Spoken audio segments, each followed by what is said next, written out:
जय हिंद दोस्तों, current affairs today's में आपका स्वागत है। और दोस्तों आज है 27 अगस्त 2021 और 27 अगस्त 2021 से जितने भी करेंट अफेयर्स के क्वेश्चन हैं जो राष्ट्रीय एवं अंतर्राष्ट्रीय स्तर के हैं उसको आज हम डिस्कस करेंगे। और दोस्तों इस वीडियो का अगर आप पीडीएफ डाउनलोड करना चाहते हैं तो हमारे टेलीग्राम चैनल से डाउनलोड कर सकते हैं। टेलीग्राम एप्लीकेशन में सर्च कीजिए CA टुडेज और चैनल को ज्वाइन कीजिए। वहाँ पे आपको सारे दिन का पीडीएफ मिल जाएगा, हिंदी और इंग्लिश दोनों लैंग्वेज में। और दोस्तों पीडीएफ मंथली पीडीएफ का लिंक वीडियो के डिस्क्रिप्शन बॉक्स में दिया गया है, जनवरी से लेकर जुलाई तक आप वहां से भी डाउनलोड कर सकते हैं। और इस वीडियो के लास्ट में मैंने रिवीजन का 2 प्रश्न रखा है जिसका आंसर आप लोग को कमेंट बॉक्स में देना है, तो वीडियो अंत तक जरूर देखिए। तो चलिए शुरू करते हैं। तो दोस्तों आज का पहला प्रश्न है, हाल ही में किस राज्य ने 26 अगस्त 2021 को राष्ट्रीय शिक्षा नीति 2020 की शुरुआत की यानी लागू किया है? तो मध्य प्रदेश किया है। ए ऑप्शन सही हो गया। मध्य प्रदेश जो है दोस्तों कर्नाटक के बाद राष्ट्रीय शिक्षा नीति 2020 लागू करने वाला देश का दूसरा राज्य बन गया है। अब दोस्तों नाम है मध्य प्रदेश का, तो मध्य प्रदेश से जुड़े कुछ करंट देख लेते हैं। तो हाल ही में राष्ट्रीय राजमार्ग और सड़क परिवहन मंत्रालय ने मध्य प्रदेश की महत्वाकांक्षी अटल प्रगति मार्ग परियोजना को भारत माला चरण 1 में शामिल करने का मंजूरी दिया है। इसके तहत ग्वालियर चंबल 404 किलोमीटर लंबे एक्सप्रेस वे के आसपास औद्योगिक कॉरिडोर का निर्माण किया जाएगा।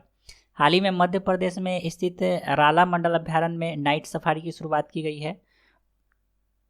इंदौर में स्थित राला मंडल अभ्यारण्य के आरक्षित क्षेत्र में नाइट सफारी की शुरुआत की गई है। 1989 में स्थापित यह अभ्यारण्य 234.550 हेक्टेयर में फैला हुआ है।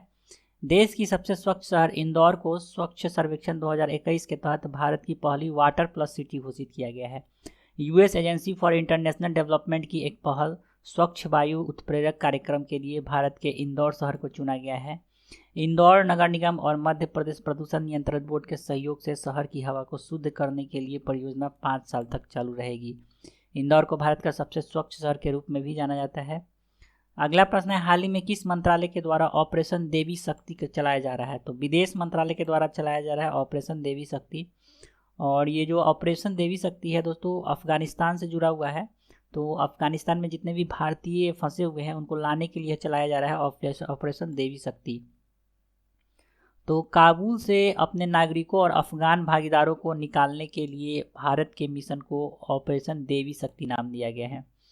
नेक्स्ट है, हाल ही में पंडित शुभंकर बनर्जी का निधन हो गया है। वह किस वाद्य यंत्र से संबंधित व्यक्ति थे? तो वह एक प्रसिद्ध तबला वादक थे। सी ऑप्शन सही हो गया। इनका हाल ही में निधन हो गया है। प्रसिद्ध तबला वादक पंडित शुभंकर बनर्जी का 26 अगस्त 2021 को कोविड-19 के कारण निधन हो गया है।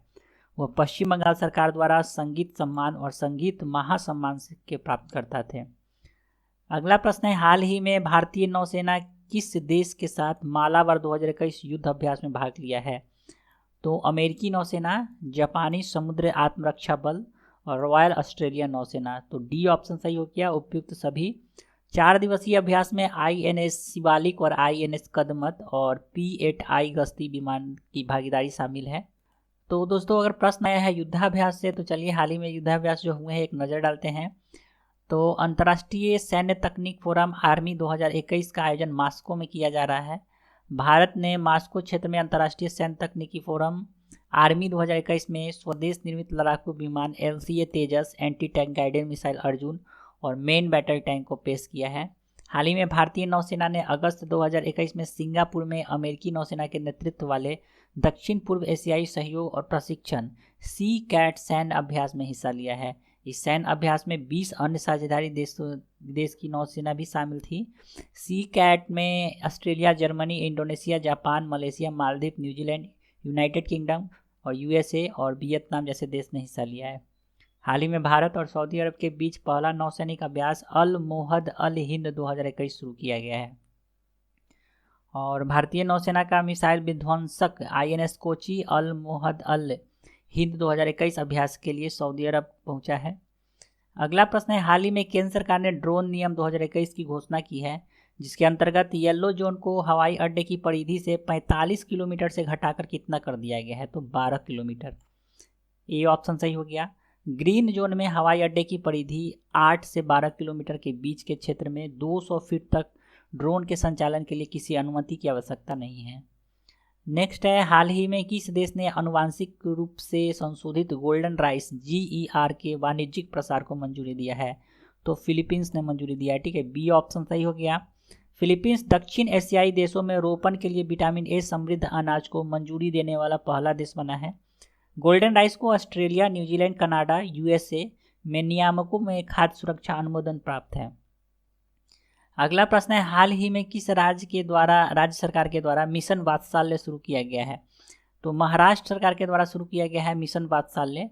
महाराष्ट्र सरकार ने गरीब परिवारों की कोरोना वायरस संक्रमण से अपने पति को खोने वाली महिलाओं के लिए विशेष मिशन वात्सल्य शुरू किया गया है। इस मिशन के तहत उन विधवाओं को एक स्थान पर 18 योजनाएं और सेवाएं प्रदान की जाएगी। इसमें इन महिलाओं के लिए संजय गांधी निराधार योजना, घरकुल योजना जैसी योजनाओं को शामिल किया गया है। अगला प्रश्न है दोस्तों, हाल ही में BSF के नए महानिदेशक के रूप में किसे नियुक्त किया गया है? तो पंकज कुमार सिंह बने हैं BSF के नए महानिदेशक यानी बॉर्डर सिक्योरिटी फोर्स के। 1988 बैच के भारतीय पुलिस सेवा के अधिकारी पंकज कुमार सिंह को 25 अगस्त 2021 को सीमा सुरक्षा बल का महानिदेशक नियुक्त किया गया है। नेक्स्ट है, हाल ही में किस संस्थान के द्वारा अपशिष्ट जल के पुनः उपयोग के लिए नई तकनीक टार्डोक्स विकसित किया गया है? तो यह विकसित किया गया ऊर्जा और संसाधन संस्थान नई दिल्ली के द्वारा। ए ऑप्शन सही हो गया। ऊर्जा और संसाधन संस्थान, सो शॉर्ट में TERI कहा जाता है, नई दिल्ली ने उन्नत ऑक्सीकरण प्रौद्योगिकी या TADOX नामक एक तकनीक विकसित की है। यह UV फोटो कैटालिसिस का उपयोग करता है और नगर पालिका सीवेज और अत्यधिक प्रदूषण कार्य औद्योगिक अपशिष्ट जल धाराओं को शुद्धिकरण कर सकता है। नेक्स्ट है, हाल ही में किस देश ने 2022 अंडर-19 मेंस वर्ल्ड कप के लिए क्वालिफाई किया है? 2022 अंडर-19 वर्ल्ड कप के लिए, पुरुष वर्ल्ड कप के लिए क्वालिफाई किया है कनाडा, UAE और पपुआ न्यू गिनी। ठीक है, तो डी ऑप्शन सही हो गया उपयुक्त सभी। तो कनाडा, संयुक्त अरब अमीरात और पपुआ न्यू गिनी ने ICC अंडर-19 पुरुष क्रिकेट विश्व कप 2022 के लिए क्वालिफाई किया है। ICC अंडर-19 पुरुष क्रिकेट विश्व कप अफ्रीका को नाइजीरिया से रवांडा में हस्तांतरित कर दिया गया है और 30 सितंबर से 7 अक्टूबर 2022 तक यह खेला जाएगा। अगला प्रश्न है, हाल ही में प्रणय वर्मा को किस उच्च न्यायालय का न्यायाधीश नियुक्त किया गया है? तो प्रणय वर्मा बने हैं दोस्तों मध्य प्रदेश उच्च न्यायालय के न्यायाधीश। ठीक है, तो बी ऑप्शन सही हो गया। राष्ट्रपति ने भारत के संविधान के अनुच्छेद 217 के खंड 1 के द्वारा प्रदत्त शक्तियों का प्रयोग करते हुए नियुक्ति किए हैं। नेक्स्ट प्रश्न है दोस्तों, हाल ही में किस टेनिस खिलाड़ी को एस्पोर्जो में राजनीतिक सलाहकार और राजदूत के रूप में शामिल किया गया है? तो एस्पोर्जो में राजनीतिक सलाहकार और राजदूत के रूप में शामिल किए गए हैं लिएंडर पेस। सी ऑप्शन सही हो गया। और एस्पोर्जो जो है खेल उद्योग के दिग्गज श्रीनिवास द्वारा स्थापित एक ऑनलाइन खेल शिक्षा कंपनी है। अगला प्रश्न है, हाल ही में भारत ने किस देश को उपहार के रूप में एक मेडिकल ऑक्सीजन प्लांट दिया है? तो नेपाल को दिया गया है भारत के द्वारा। डी ऑप्शन सही हो गया। DRDO द्वारा विकसित मेडिकल ऑक्सीजन प्लांट एक साथ 200 रोगियों की सेवा करने में सक्षम है। अब दोस्तों नाम आया है नेपाल का, तो चलिए इसके बारे में जानते हैं। तो दोस्तों वर्ल्ड मैप में अगर नेपाल का लोकेशन अगर आप देखिएगा तो यहाँ पे आएगा नेपाल। ठीक है, चलिए इसको जूम करके देखते हैं। तो ये रहा दोस्तों भारत, और यहाँ पे जो देख सकते हैं एक छोटा सा देश है नेपाल। ठीक है, जो ऊपर की तरफ चाइना से सटा हुआ है, नीचे नेपाल भारत से सटा हुआ है। और दोस्तों ये है नेपाल का फ्लैग। नेपाल की राजधानी काठमांडू है। मुद्रा इसका नेपाली रुपया है। प्रधानमंत्री है शेर बहादुर देउवा जो नए चुने गए हैं। राष्ट्रपति है विद्यादेवी भंडारी। भारत के 5 राज्यों की सीमा नेपाल से सटी हुई है: उत्तराखंड, उत्तर प्रदेश, बिहार, पश्चिम बंगाल और सिक्किम। यह देश जड़ी बूटी तथा जल विद्युत के लिए प्रसिद्ध है। यहाँ 88% हिंदू है। नेपाल विश्व का प्रतिशत के आधार पर सबसे बड़ा हिंदू राष्ट्र है और संसार का सबसे ऊंची 14 हिम श्रृंखलाओं में 8 नेपाल में है, जिसमें संसार का सर्वोच्च शिखर सागरमाथा एवरेस्ट जो कि नेपाल और चीन की सीमा पर स्थित है। नेपाल की राजधानी और सबसे बड़ा शहर काठमांडू है। दक्षिण एशियाई में नेपाल की सेना 5वीं सबसे बड़ी सेना है। विश्व प्रसिद्ध पशुपतिनाथ मंदिर नेपाल के काठमांडू में है। नेपाल का सबसे प्रसिद्ध पर्यटन स्थल पोखरा है, जहाँ सालों भर विश्व भर से पर्यटक आते हैं।